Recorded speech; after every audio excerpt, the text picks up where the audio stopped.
qu'Éric Jalton, le maire de la ville des Abîmes, également concerné par cette mesure du couvre-feu qui, on le rappelle, est effective sur les sections de Grand-Camp et de Vieux-Bourg.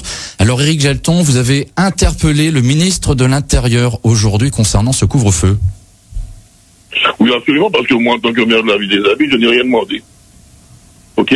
J'ai essayé d'édulcorer cette décision unilatérale du ministre de l'Intérieur, M. Darmanin, qui, cas unique sur l'ensemble du territoire de la République, y compris Mayotte, pour la situation Mayotte, c'est cas Rézé et Grand-Camp, et Pointe-à-Pitre, mais moi je parle de Grand-Camp et Vieux-Bourg-Abîmes, que nous avons un tel dispositif, c'est-à-dire un couvre-feu qui concerne tous les mineurs, indistinctement, y compris jusqu'à 18 ans, de 0 à 18 ans, et dès 20 heures, à Béziers, le maire n'est pas osé aller jusqu'à, il a choisi les moins de 13 ans, à partir de 23 heures. 67% des Français dans les sondages disent qu'ils sont pour le couvre-feu, pour les mineurs, mais à partir de 23 heures. Ici, on veut imposer au maire des Abîmes un couvre-feu à Grand-Camp et à Rézé comme si c'était le Far West à Grand-Camp, je dirais à chaque fois.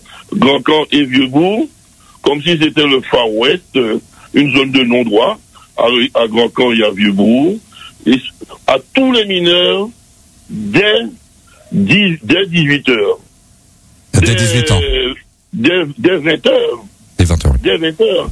Moi, j'avais proposé pour essayer d'éduquer ce mauvais projet qu'on puisse donner ce couvre-feu pour les jeunes de moins de 15 ans à partir de 22 heures.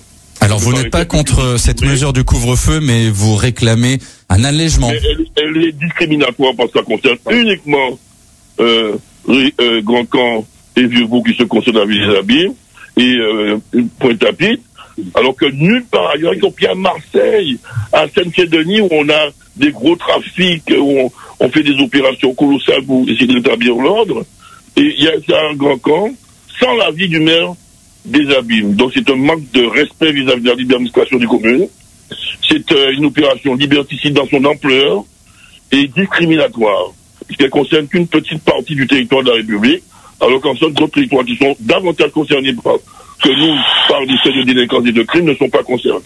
Donc je vais évidemment saisir les autorités judiciaires, mes experts sont là-dessus, pour pouvoir faire casser cette décision dans son ampleur et venir à une décision plus sage, les moins de 15 ans, à partir de 22 heures, comme je l'avais proposé. Alors, monsieur le maire, vous n'avez constaté aucun résultat sur votre territoire concernant cette première semaine de couvre-feu? Mon collègue Angélique, j'ai accueilli son annonce avec un immense éclat de rire.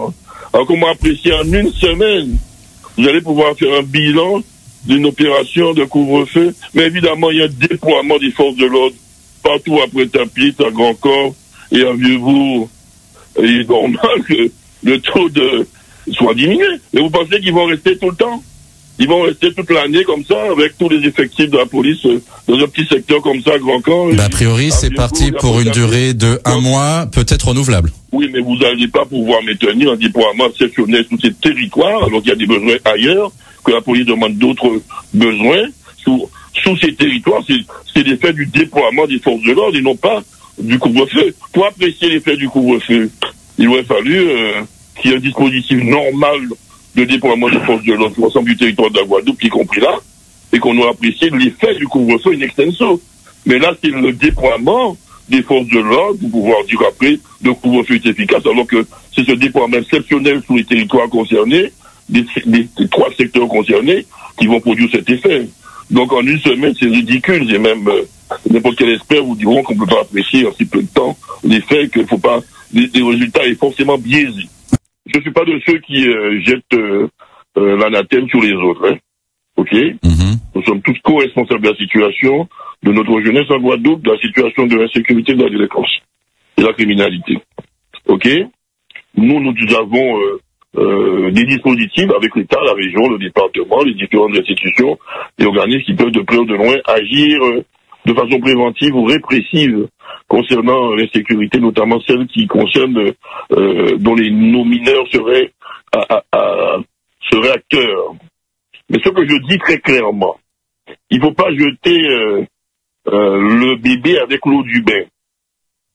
il faut des mesures ciblées contre les jeunes mineurs qui sont acteurs de la délinquance et de la criminalité. Ok? Des mesures préventives d'insertion par l'activité sportive, par l'emploi, par la formation, éventuellement par l'internat, des centres éducatifs fermés, Saint-Jean-Bosco amélioré. Il faut des mesures répressives, c'est-à-dire il faut donner à la police des moyens logistiques, matériels et humains pour arrêter les jeunes délinquants ou moins jeunes et les mettre dans un cercle positif ou les emprisonner. Mais très rapidement, et que la justice ait des moyens de sanctionner très rapidement ces jeunes. Mais pourquoi vouloir sanctionner par un couvre-feu, ok, l'ensemble des 95%, peut-être 16% de jeunes, notamment à Grand Camp et à Vieux-Bourg, qui sont corrects, propres, sains, qui respectent les lois de la République. Vous les sanctionnez pour 3 ou 4% de jeunes qui font du désordre. Moi, j'estime que c'est injuste vis-à-vis de la jeunesse, c'est stigmatiser la jeunesse guadeloupéenne, singulièrement de Grand Camp et de Vieux-Port. Donc je refuse ce dispositif qui est discriminatoire, qui est trop général et qui ne cible pas la jeunesse qu'il faut sauver et la jeunesse qu'il faut sanctionner. Et la jeunesse qu'on ne doit pas sanctionner alors qu'elle est saine. C'est ça mon problème, je ne suis pas contre le couvre-feu, je suis pour des dispositifs qui ciblés et non pas unilatéral. On sanctionne une immense majorité de jeunes qui sont bons, positifs, pour peut-être une minorité qu'on doit traiter autrement par la prévention et par la répression. Alors Alain Negam, rapidement, vous voulez rajouter quelque chose? Je voudrais dire à monsieur le maire Éric Jalton qu'il a chez lui le modèle qu'il faudrait faire, c'est la maison des jeunes. Et c'est vrai que l'exemple de la maison des jeunes des Abîmes, qui permet justement un peu mieux que la mission locale, la pénétration des jeunes vers différentes activités, soit sportives, soit culturelles, soit artisanales, soit vers des métiers, c'est aussi la solution. Et la solution, il a chez lui aux Abîmes, je le félicite pour cela. Mais il faudrait que dans d'autres communes, que cette mesure de contenir les maisons des jeunes soit développée et qu'on puisse effectivement donner des orientations à notre jeunesse. Voilà ce que nous avons des maisons des jeunes, nous avons des maisons France Service, nous avons des centres sociaux un peu partout sur le territoire. Il faut davantage de moyens, faut donner de l'essence pour mettre dans le moteur. C'est pas le moteur qui manque, c'est le carburant. Éric Jalton, j'aimerais avoir votre analyse sur la souffrance dans la filière canne. Des mouvements de grève ont paralysé notamment la zone de Jarry jeudi et vendredi dernier, faisant partie du territoire de Cap Excellence. Que pensez-vous de la méthode employée par les manifestants, Éric Jalton? Bon, moi, c'est le problème du meilleur partage des richesses qui se pose. C'est un problème éternel et qui perdure, et y compris en Guadeloupe et sous ce dossier particulier. Donc les planteurs, ils défendent leurs revenus. Les choses ont évolué, il y a une utilisation diversifiée désormais de la canne, et pas simplement pour fabriquer du sucre, ou du rhum.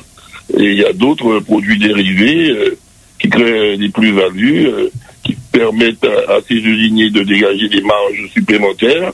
Et en amont, il n'y a pas, au niveau des planteurs, voire même des ouvriers de l'entreprise, des entreprises, des usiniers, il n'y a pas forcément le bénéfice que les actionnaires de ces entreprises et les usiniers eux-mêmes récoltent.